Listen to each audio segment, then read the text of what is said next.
Welcome back, everybody. Today, I'm going to teach you how to share work in Smartsheet. Whether you're collaborating with your team on a project or need to give someone access to a specific sheet, this process makes it incredibly simple to control who can view, edit, or manage your work.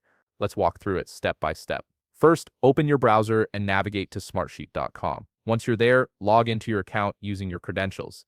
This will take you directly to your Smartsheet homepage, where all your sheets and projects are stored. Now that you're on the homepage, take a moment to locate the specific sheet or project you want to share. This could be anything from a project timeline to a collaborative task list. Simply click on it to select it. This step is important because you need to be working within the correct sheet before you can share it with others. With your sheet open, look toward the top of your screen and click on File.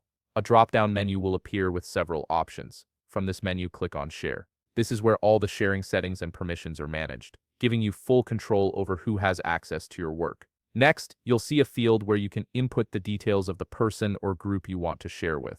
Type in their name, email address, or even a group name, if you're sharing with multiple people at once. Smartsheet makes it easy to add as many collaborators as you need in one go. After entering the recipient details, you'll notice an option labeled Editor. Click on this to reveal a drop-down menu with different permission levels. Here's where you decide how much control each person has. You can choose from Admin, which gives full control. Editor can share, which allows them to edit and share with others. Editor cannot share, which limits their sharing ability. Commenter, which lets them leave feedback without making changes, or Viewer, which restricts them to just viewing the content. Select the permission level that best fits your needs. Below the permission settings, you'll see a field where you can insert a message. This is completely optional, but it's a nice way to add context or instructions for the people you're sharing with.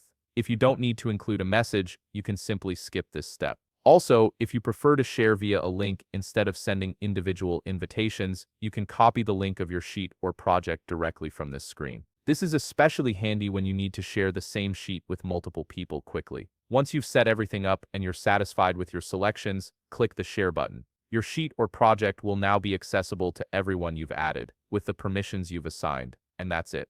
You've successfully shared your work in Smartsheet, giving your team or collaborators exactly the level of access they need. If you found this video helpful, please leave a like, subscribe, and see you in the next video.